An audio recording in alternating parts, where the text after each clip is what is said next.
is Kristi here, and I am so excited to be together again cooking in the kitchen. Today we are learning how to make chocolate almond butter bites.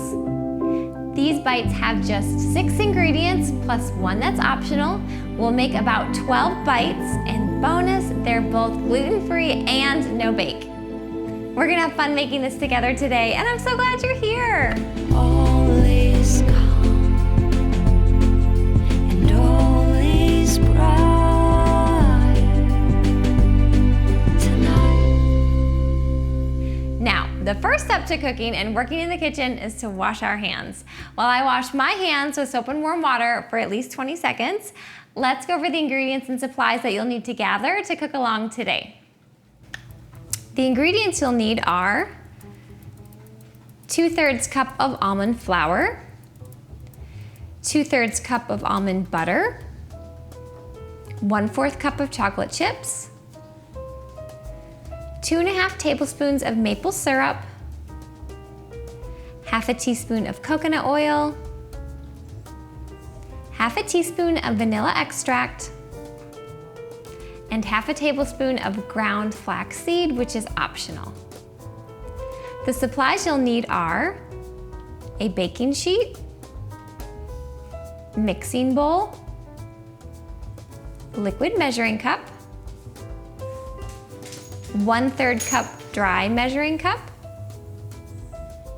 a mixing spoon, 1 tablespoon, 1/2 tablespoon, 1/2 teaspoon, and parchment paper, which is optional. Okay, great. Your hands are clean and my hands are clean. We've gathered our ingredients and supplies, so let's get started making these chocolate almond butter bites. I make this in my household every single week. It's just a great little snack to have on hand. It gives you some protein from the almond butter, keeps you a little bit full, plus it's sweet. So this is just a fun snack to try. The very first thing you're gonna do is take your mixing bowl and put it right in front of you, because that's where everything's gonna get mixed into, and then we're gonna roll out some bites. So place your mixing bowl in front of you and then grab your almond flour and your 1/3 cup dry measuring cup. So this is the 1/3, it says 1/3. It's our dry measuring cup today. And then we're gonna start with our almond flour. So again, these are considered gluten-free just because they don't have any regular flour in them. They have almond flour, which is why they are also no bake, because we don't have to bake that flour. Almond flour you can just put into recipes and not have to cook it even more. So this is another reason why I love this snack, because they're no bake. But let's go ahead and get some of this stuff in our bowl. So take your 1/3 cup, and we actually need 2/3 of a cup of almond flour. So I'm gonna take this measurement twice. So we'll do the first one, we'll do 1/3 cup, and I'm just gonna scoop in my almond flour, kind of get it a nice level, and then dump that in. That's 1/3, now we need one more to get 2/3. All right, same thing, one more scoop. All right, keep your dry measuring cup to the side because we're gonna use that for our almond butter, but you can put your almond flour to the side. We are done with that. Now grab your almond butter and your 1/3 cup dry measuring cup again. So the same one we just used. And now I'm just going to scoop out 1/3 cup once and 1/3 cup again into the same bowl. So almond butter is usually a little bit more thin, so I can probably actually just pour this into my measuring cup. Unlike peanut butter, which is a bit more thick, if you use almond butter, usually it's pretty thin. If you need to use your mixing spoon to spoon it in there, you can do that as well, but here's 1/3. And I might just have to set it down for the second one to get it all scraped out. All right, so there's 1/3 into our bowl. And now I am gonna use my spoon, and I'm just gonna fill it up one more time because we need 2/3 total. So we did 1/3, and now I need one more to get 2/3. All right, put this to the side. We are done with our almond butter. If you have more, you can set that to the side. We need our second measuring in here. So we had 1/3 plus 1/3, we have 2/3 of almond butter mixed in with our almond flour. All right, now you can set your 1/3 measuring cup to the side as well. We are done with that. Now this was the optional ingredient that I said in the ingredient list, which is ground flaxseed. So ground flaxseed looks a little bit like this. Totally optional. If you don't have it, if you don't like it, you do not have to add this into this recipe. It just gives it a little bit more of a nutritional benefit, which is why I like to do it. So if you're interested in doing that and you have it in your house, you can add half a tablespoon of ground flaxseed. So I'm gonna grab my half a tablespoon. It's the one that says 1/2 TBSP. And I'm just gonna scoop in half a tablespoon of ground flaxseed and sprinkle it in. Okay. Another ingredient that doesn't have to be baked, so it's perfect in this recipe. All right, you can put your flaxseed to the side if you've used that.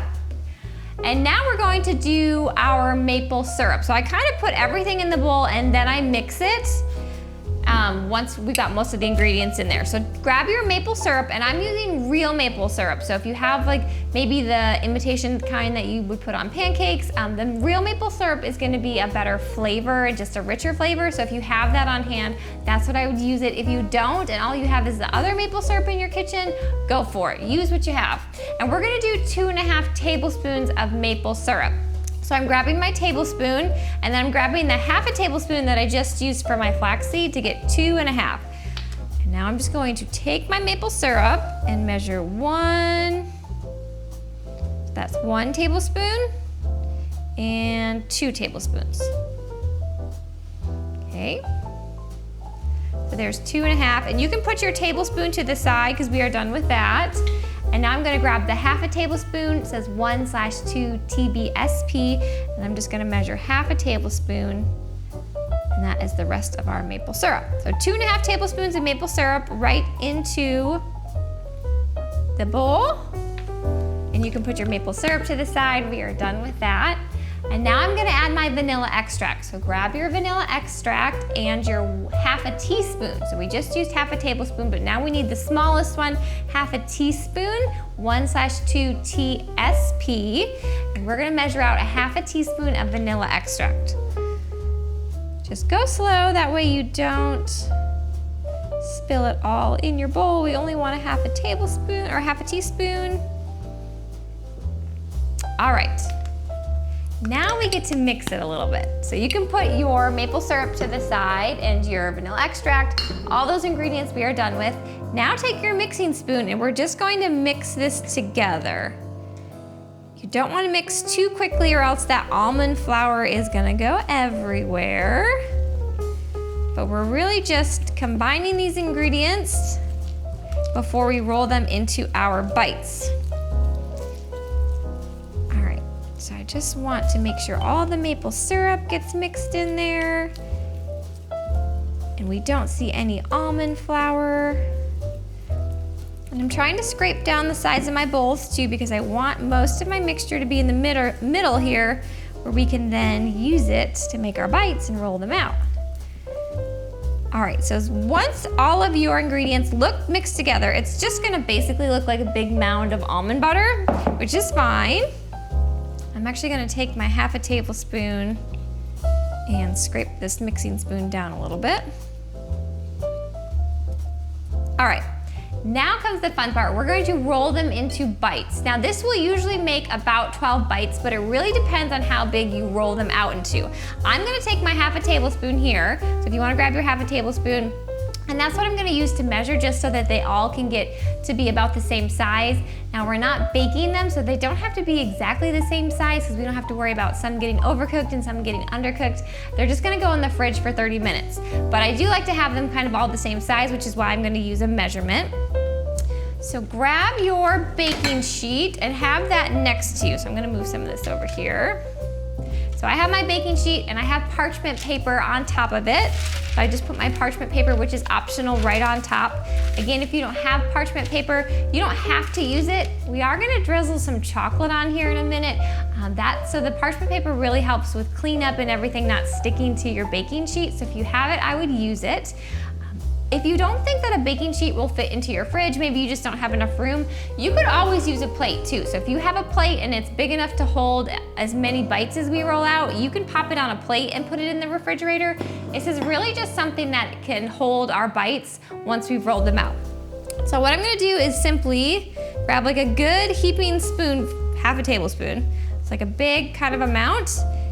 Into my hand it goes, and I'm just going to roll into little circles, and then I will put it on my baking sheet. So we're just gonna do that until all of our mixture is on whatever plate or baking sheet you are using to put into your refrigerator. Since these are no bake, we will just end up drizzling some chocolate on them in a minute and putting them in the refrigerator for either 30 minutes at least or up to an hour. They just have to get hard enough that they're not gonna start falling apart when we eat them. But I think this snack is so yummy. It's one of my favorites, and it's fun to make because you get to roll out these little bites. And like I said, depending on what size you roll, you'll either get probably about 10 to 12. This one I just did was kind of big, so we might get a little bit less than 12. All right, we almost have 9. A couple more. And your hands are gonna get a bit sticky, so you have to be okay with that because there's that maple syrup in there and there's the almond butter in there, which are both very sticky ingredients.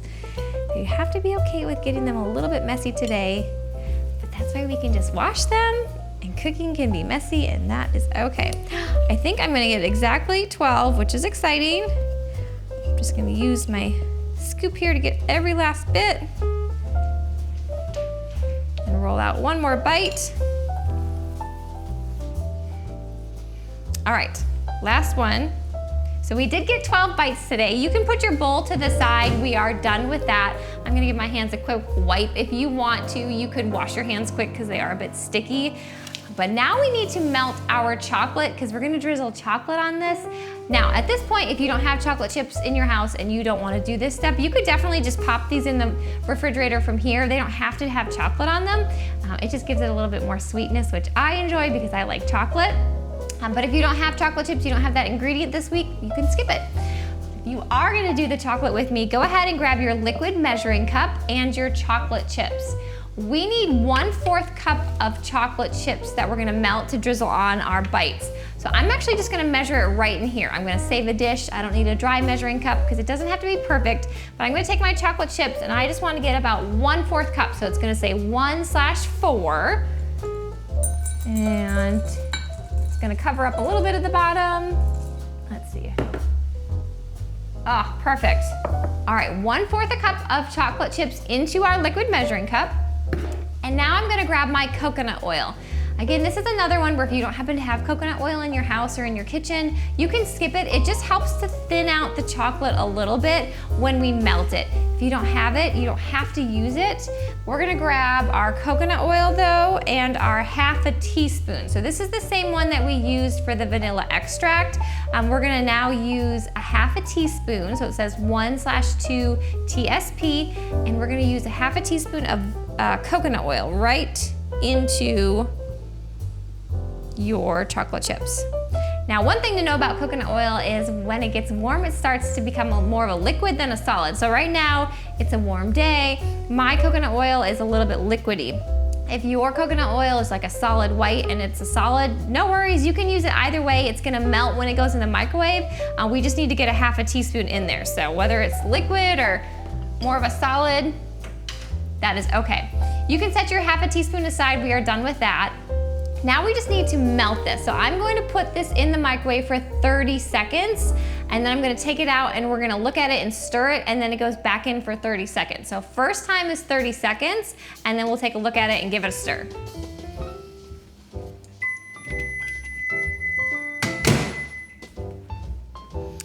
All right, friends, you can see that this is not fully melted yet because it's only been in there for 30 seconds. So I'm gonna actually just grab the same mixing spoon that we just used. It's okay if it has a little bit of almond butter on it. And I'm just going to stir this carefully. I'm grabbing the handle. The cup's not too hot because we only had it in there for 30 seconds, but it is warm. So I'm holding the handle and I'm just giving this a little stir to help these chocolate chips melt along. I'm gonna tap this off. We want all of our chocolate chips back in this. We don't want to waste any. All right, So this is now going to go back in for 30 more seconds. So all it needs is a minute total, but it's important that we do stir it halfway in between. So I'm gonna put this in for 30 seconds and then we'll be ready for the next step.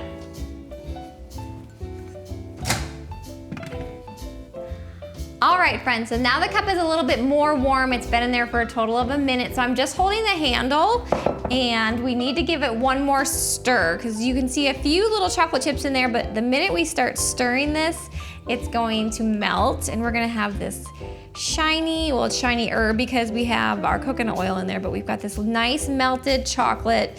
I'm actually using dark chocolate. You can use regular chocolate, like semi-sweet chocolate, milk chocolate, whichever chocolate is your favorite, you can use for your chocolate chips. Mini chocolate chips, big chocolate chips. As long as we get a fourth a cup of chocolate in there, that is the goal. All right, this is my favorite part, the fun part. You can put your mixing spoon aside, we're done with that. Take your bites that we just rolled out. So again, we have the 12 bites. Now we get to pour chocolate over this. And if it gets super messy and it comes out in blobs, not a problem. It's still gonna taste really good. It doesn't have to look perfect to taste good, but I'm just going to now drizzle chocolate over each one of my little bites. And I just kind of go back and forth like this. It's just kind of satisfying. This is also why the parchment paper is helpful because you can see I'm just kind of going back and forth and I'm not lifting it up in between. So I am getting chocolate on my baking sheet, but because I have my parchment paper here, it's not a huge deal. And if you don't have parchment paper and it gets on your baking sheet, that's okay too because you can just clean it. But my goal here is just to drizzle these with chocolate until all of that chocolate is gone. And they just end up with these awesome little bites that you can pop in your mouth. Like I said, there's almond butter and almond flour, so it's gonna give you some protein. We don't have to bake them. They'll stay in the fridge after we make them when we store them because we don't want them to start melting with that almond butter in there. It's just like this nice, cool, refreshing little treat. All right, that's about all of my chocolate. So you can set that aside. One other option, so say you have some chopped up nuts at your house, so I have almonds or pecans. If you like to have a little bit of crunchiness, you could also just put a few little seeds on here, or nuts or seeds, and just stick them right to the chocolate. I won't do them all, but just an idea. I like to put that on mine because I like to have a bit of a crunch, but just an idea, you don't have to use that as well. These now need to go in the refrigerator for 30 minutes at least. So they can go into the refrigerator for about an hour. We're really just getting them hard, but they need to sit for at least 30 minutes. So I've got my timer here. I've set a 30-minute timer. I'm gonna pop these in the fridge, and as soon as that timer goes off, we'll take them out and we'll see how they look.